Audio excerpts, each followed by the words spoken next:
guys, kembali lagi di channel Report Zaman Now dan pada kesempatan kali ini kita bersama Bung Bima lagi untuk membahas bincang bola. Halo Bung Bima, Ayo, halo, halo luar Andre. biasa. Gimana? Masih sama ini nih, lapor Pak, Wendy sama Surya Manika, Ada pelapor Pak. Andre Taulani. Waduh, enggak dong. Oh, Jadi gimana nih kepada Bung Bima? apa nih? Kabarnya gimana nih? Oh, baik, alhamdulillah. Mantap. Oke, kita bahas ini ya Bung Bima ya. Drawing Liga Champion ya, UEFA Champion League. Oke, Gimana di Bung siap. Bima hasil-hasilnya nih? Mungkin bisa di-share nggak nih gambarnya, screen-nya gitu, picture yang ada grupnya supaya kita lebih gampang. Apa picture yang ada grupnya? Foto-fotonya, foto daftar grupnya A, Oh, B, C, foto D, E, daftar F. grupnya. Oke, Iya, oke. Kalau menurut biar Bung nggak Bima, ada. mungkin sambil menunggu ini ya foto yang ada grupnya. Menurut Bung Oke. Bima, menurut Bung Bima, kalau di Liga Champion ini, kira-kira prediksi Bung Bima nih siapa yang bakal juara? Oh, kalau dari squad yang ada saat ini, saya pikir kembali ya seperti tahun-tahun sebelumnya, Bayern Manchester City yang udah di atas angin. Bagaimana dengan permainan Pep yang luar biasa? Namun kan yang menjadi masalah ini kan ada apa dengan Manchester City selalu gagal ketika masuk Ya, semifinal maupun perempat final. Dan dua tahun lalu ya, ketika sudah berada di final justru gagal. Dan tahun ini sudah ada striker yang menjadi kekurangan di tahun lalu. Saya pikir itu menambah daya gedor tentunya, tapi kembali lagi apapun bisa terjadi kan. Sebenarnya ya, kan kalau di musim lalu itu kalau bisa kita lihat banyak yang mengira kan tentunya Bayern Munchen dan juga City, namun ternyata Liverpool, tapi saya Real Madrid yang menjadi juara kampiun dengan bagaimana kualitas mental dia yang sangat luar biasa, itu yang menunjukkan bahwa mereka yang memang layak. Dan di musim ini lagi-lagi seperti itu, nggak ada yang pasti dan mentalitas akan kembali diuji karena kan juga ada perbedaan jeda main yang sebentar ya kan, misalnya kan jedanya ya, tuh 2 minggu ataupun 3 minggu. Kali ini mungkin jedanya nggak akan selama itu karena akan ada Piala Dunia World Cup di November ya, November 21 itu udah 2020, tanggal 20 November 2022 itu sudah akan kick off. Dan saya pikir November awal seluruh liga akan berhenti ya, karena nggak mungkin persiapan hanya seminggu atau 2 minggu yang akan dilakukan oleh para klub dan juga para pemain. oke. Jadi menurut Bung Bima Manchester City ya? Ya, Oke. Tadi yang Bung Bima minta apa? Foto grup ya? ya Pak Grup, supaya kita bisa bahas juga nih Foto ada grupnya apa tidak aja. belum muncul yang foto grup lama mungkin. Oh, coba sebentar, oke gua kirim ke Bang Andre ini ya. Oke.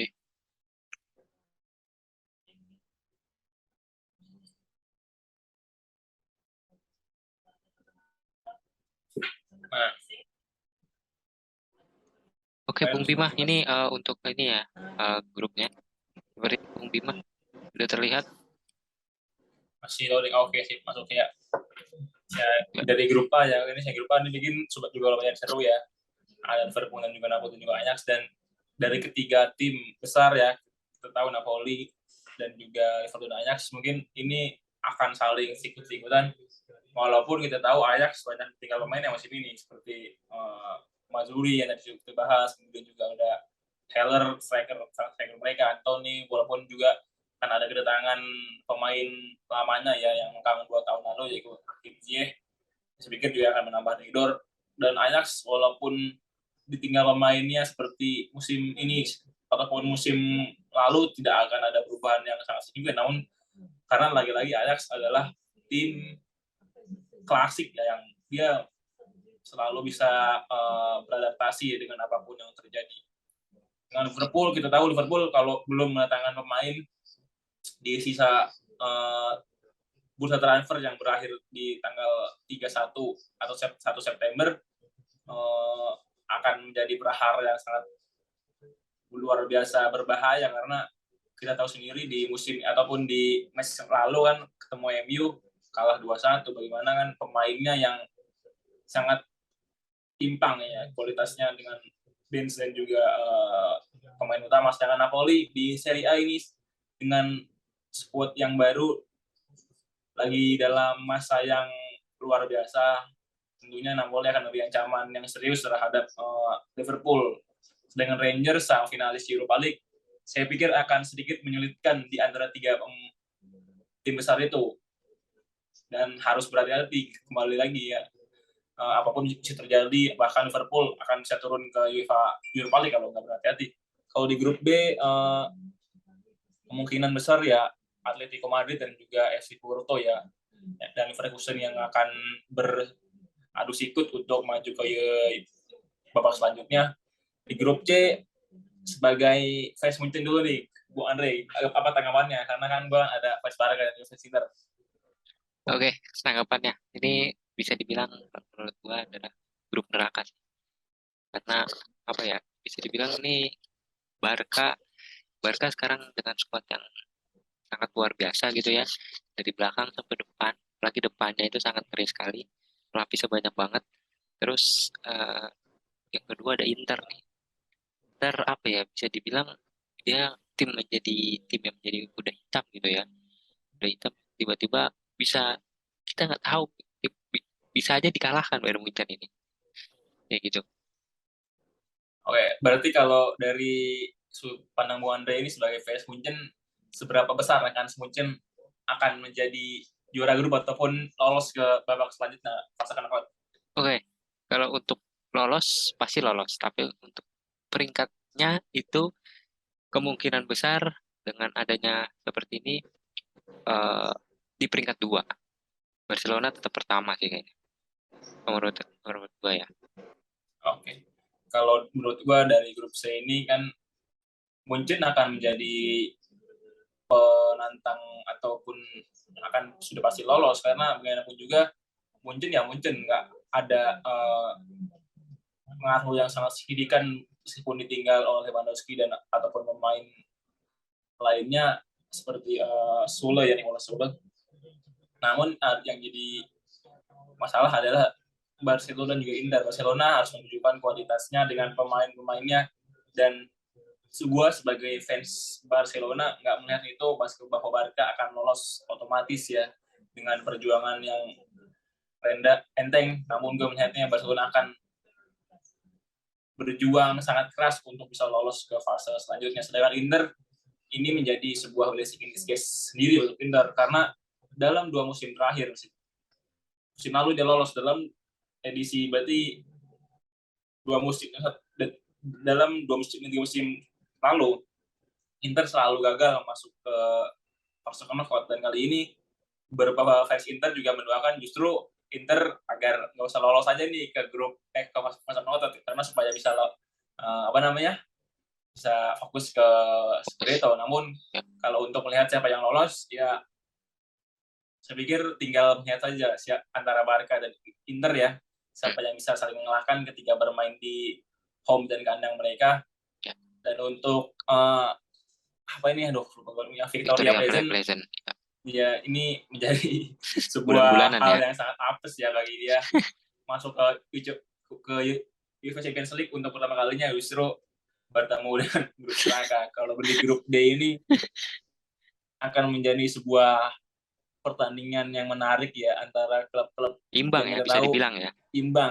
Bisa diimbang, namun kita juga bisa katakan ini kalau ditonton ataupun suka sepak bola ini seru ya tanpa melihat daftar pemainnya, karena sangat imbang ya. Frankfurt sang juara Europa League musim ini, kemudian juga ada Tottenham yang menunjukkan kualitas atau progres yang sangat luar biasa di bawah Antonio Conte. Seperti Liverpool kita tahu sejarah mereka di Portugal, sedangkan Marseille ya salah satu tim besar juga di Liga Prancis. Ya. Grup E saya pikir Chelsea dan Milan ya akan menjadi udah kelihatan ya papan atas ya, walaupun Salzburg bisa juga berada di posisi kedua. Yang menjadi masalah adalah justru ini Chelsea, karena kita tahu sendiri di Liga belum menunjukkan sebuah performa yang baik ya, karena baru kalah 3-0 dari Leeds, dan itu menjadikan sebuah alarm tersendiri bagi Tuchel bagaimana dia kehilangan striker utama mereka Werner dan juga Lukaku, namun belum menemukan penggantinya. Sedangkan Aubameyang masih dalam tahap negosiasi, dan justru kalau Chelsea belum bisa menemukan pemainnya ataupun sudah dapat pemainnya, namun kalau Tuchel nggak berbuat sesuatu ya akan sulit dan bahkan bisa terlempar ke zona Europa League. Di grup F sudah pasti Real Madrid dan juga Leipzig, tinggal bagaimana Shakhtar Donetsk dan juga Celtic akan berebut tiket ke Europa League, walaupun di musim lalu Real Madrid kalah dari Shakhtar Donetsk ya, dan itu nggak ada artiannya karena lagi-lagi Real Madrid tetap mentalnya luar biasa ketika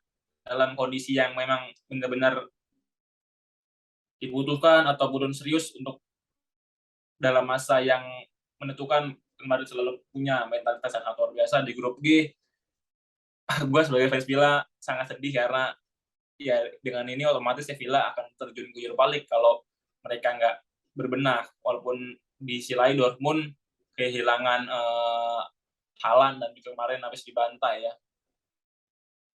Namun ini persaingan yang sangat ketat ya di antara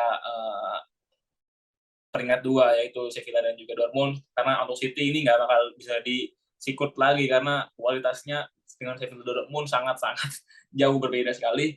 Di grup H saya pikir PSG dengan kedatangan Galtier merubah ruang ganti dan juga merubah taktik akan patut ditunggu, dan gue melihat bahwa Galtier akan menunjukkan sebuah hal berbeda untuk PSG musim ini, dan kalau Galtier bisa konsisten dan para pemainnya juga, bukan tidak mungkin PSG akan menjadi penantang utama setelah Manchester City di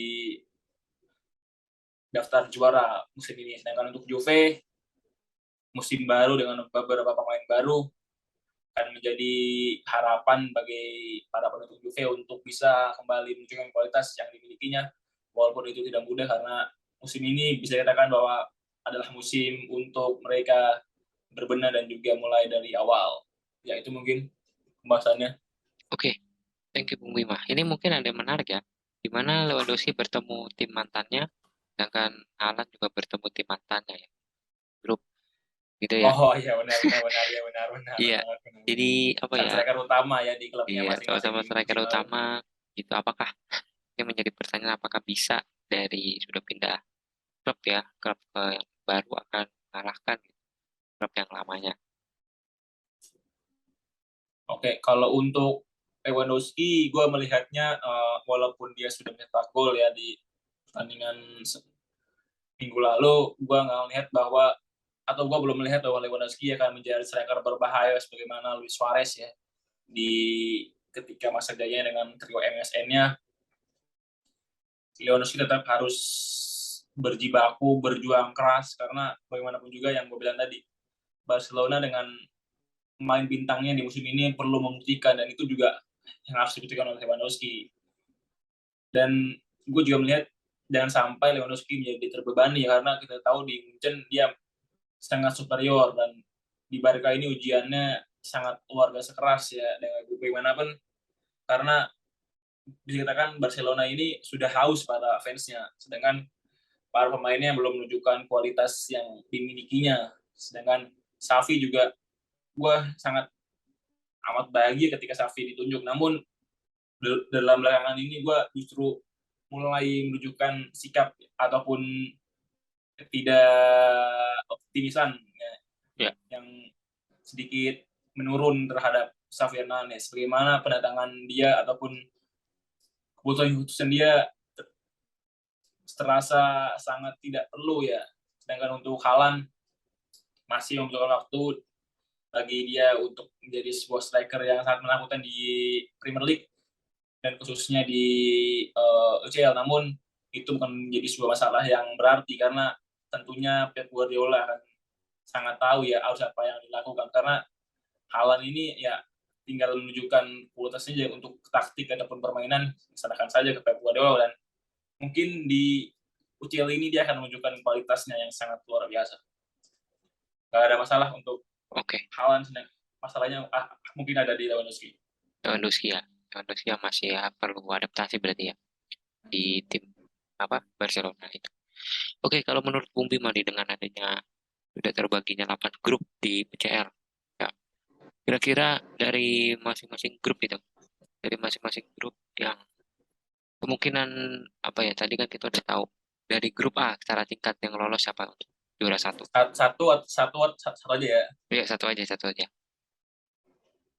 Liverpool itu akan lolos walaupun yang gue bilang tadi ada sedikit masalah ya dengan permainan dan squad mereka, namun itu Liverpool nggak tetap lolos menunjukkan ya. ya itu nggak akan menjadi Ya. masalah yang berarti karena Ajax dan Hmm. Napoli walaupun bisa mengganggu tetap Liverpool akan masuk Oke, grup dengan B. bagaimana Klopp tentu Ya. akan tahu ya apa yang diperbuat di grup B.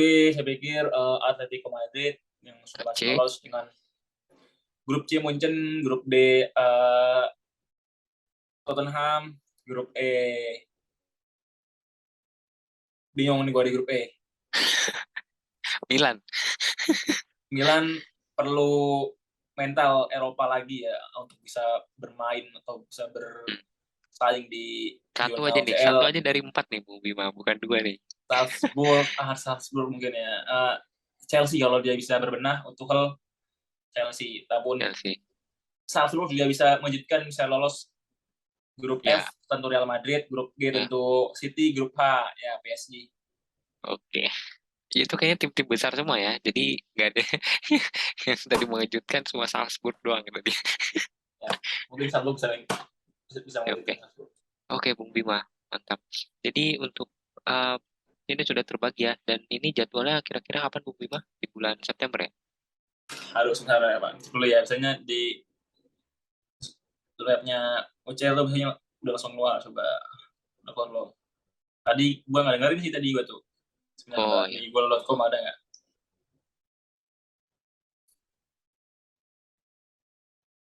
Sebentar. Kita masuk ke UEFA Champions League. Belum main. Oke. Sebentar, coba ya. Gua lihat dulu di akun-akun bola. Ya.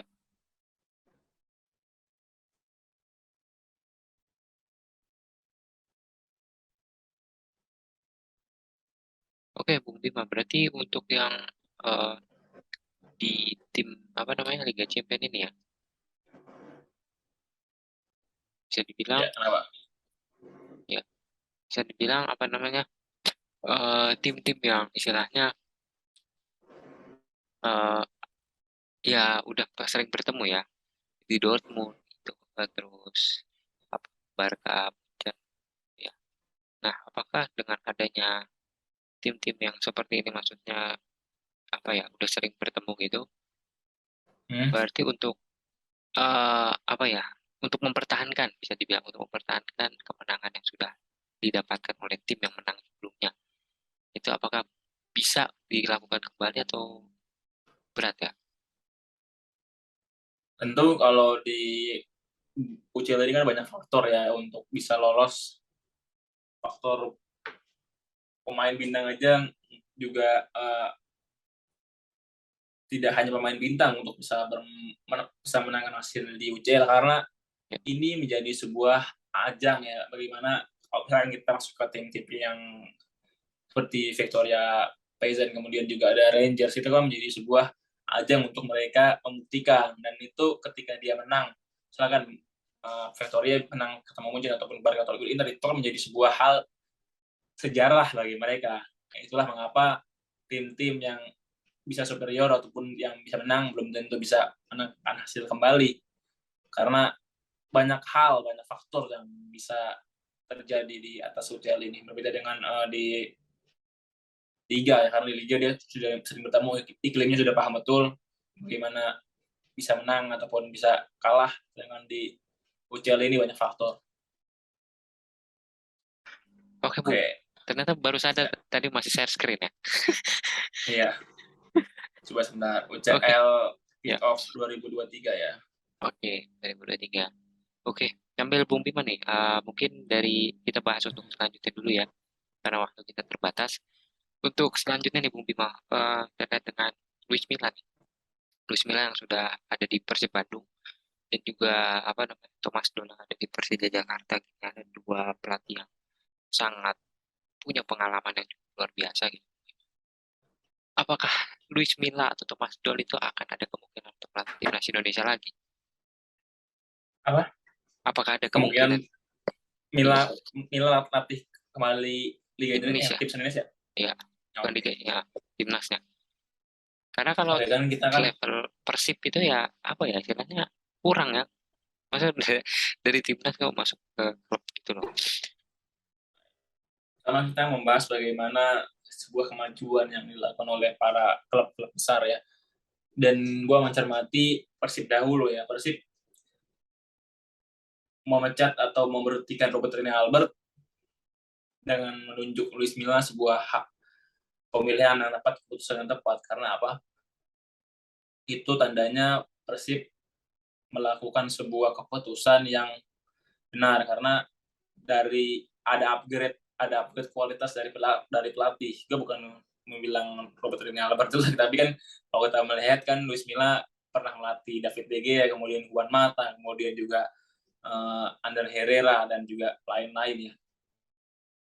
Ini menjadi sebuah tantangan tersendiri bagi Luis Milla, bagaimana apakah bisa ya meramu squad Persib. Bagaimanapun juga Liga 1 ini banyak faktor yang kadang tuh suka di luar kepala, kita nggak sangka-sangka. Dan untuk apakah Luis Milla bisa membuktikan kualitas, gue pikir kita belum bisa masuk ke itu karena Luis Milla belum latih. Luis Milla perlu waktu setidaknya satu musim ya, karena kan Luis Milla juga bilang ketika ada di konferensi, pelatih ketika masuk ke dalam klub idealnya sebelum liga dimulai. Namun dia mengatakan, tapi saya sudah mengamati dari 5 laga yang sudah dijalani oleh Persib, itu kan mendatangkan bahwa sebenarnya sudah ada komunikasi ketika Persib gagal di Piala Presiden dan ternyata manajemen menunjuk Luis Milla. Untuk Thomas Doll, Persija gagal total di musim lalu dan langsung menunjuk Thomas Doll. Yang menjadi masalah kan Persija ini kan nantinya apakah bisa mempertahankan ya daripada skuad dan pelatih yang ada saat ini. Walaupun Persija adalah tim ibu kota, namun jangan sampai Persija jor-joran musim ini dengan mendatangkan pemain 20 M ya, dan jadi rekor transfer terbesar di Liga Indonesia. Apakah itu akan terjadi juga atau bersifatnya kontinu di musim depan? Kalau sifatnya kontinu, ini sangat baik bagi klub-klub Indonesia yang memang sudah saatnya untuk mendatangkan pelatih dan pemain yang levelnya ini jauh berbeda di atas para pemain Indonesia. Kalau sedangkan kita bergeser ke futsal di Cardinho kan menunjukkan sebuah perubahan dan sebuah Kemajuan ya. ilmu yang tentunya luar biasa banyak diserap oleh para pelatih dan juga para pemain. Dan untuk bagaimana Luis Milla apakah bisa melatih tim Indonesia, bisa-bisa aja selama Persib nggak ada pelarangan kontrak ya di atas kertas untuk Luis Milla nggak boleh melatih timnas Indonesia. Karena bagaimanapun juga sangat jarang ya ketika para pelatih melatih juga klub dan juga timnas, walaupun juga ada. Namun kan misalnya kita bergeser ke 2018 atau 2019 itu kan ketika Juan Lopetegui menjadi pelatih Spanyol atau Real Madrid kan justru dia menandatangani kontrak dengan Spanyol dan langsung dipecat oleh Real Madrid gitu kan. Dan itu yang terjadi ketika kontraknya yang atas atas tidak membolehkan. Dan untuk Luis Milla, gue juga sangat berharap ya dengan dia datang ke iklim sepak bola Indonesia suatu hari, gue berharap dia bisa melatih klub ini, bisa kembali melatih untuk timnas Indonesia. Gue sangat berharap begitu. Oke. Tadi untuk jadwal berarti tanggal berapa, Bima? Belum temu. Oke, di September ya berarti. Oke, siap. Oke, September sih. Iya, oke, siap, September ya. Oke, mungkin closing statement secara singkat aja, Bu Bima. Untuk apa nih? Closing statement untuk Liga Champions. Untuk Liga Champions, mungkin ke pesan ya untuk karena pesan untuk ini aja nih untuk para penikmat Liga 1 ya, khususnya Bobotoh, jangan terlalu ikut campur ya dalam urusan manajemen atau segala macam, walaupun itu punya hak. Namun lagi-lagi pelatih punya waktu, harus dikasih waktu untuk membuktikan kualitas yang dimilikinya, jangan sampai terjadi di PSIS terus terjadi di klub lain. PSIS ini sangat aneh. Pelatih belum ada, tapi pemainnya itu sudah didatangi gitu kan. Ya. Sudah mendatangkan Carlos Cortez dan juga namanya yang Jepang. Coba. Aduh, hanya Jepang siapa tuh namanya kan. Oke. Ya, pokoknya itulah lupa gue namanya Yang sebelumnya singkat aja Bu. Persebaya. Ya. Itulah mengapa untuk para supporter dan manajemen harus lebih paham lah untuk sepak bola. Sepak bola bukan 1, 2, 3 kali pertandingan bisa dinilai, namun sifatnya kontinu. Ya, bagaimanapun juga, misalkan Munchen ketika di tengah Hansi Flick ya 3 kali kalah kan. Kalau itu di Liga 1 mungkin Hansi Flick itu udah dipecat gitu kan, tapi kan sepak bola nggak seperti itu. Sepak bola adalah satu musim penuh. Ketika satu musim penuh memang nggak menunjukkan progres yang luar biasa, baru dipecat. Karena apa? Ketika pemain dan pelatih dipecat di tengah jalan, dia akan sulit untuk mendapatkan klub baru. Dan itu kan kalau dia mendapatkan klub baru, itu kan kita menjadikan dia kesulitan, dan akhirnya dia harus ada yang pensiun dini dan segala macamnya. Itu dia. Dan juga untuk manajemen juga lah harus lebih aware dan juga lebih peduli kepada pemain-pemain yang cedera. Jangan ada yang pemain cedera lalu diputuskan, itu kan nggak bagus. Itu mungkin sih. Oke, thank you. Harus lebih paham hasil. Iya, mantap. Thank you Bang Bima atas kehadirannya. Sampai jumpa untuk video-video berikutnya. Oke, siap-siap.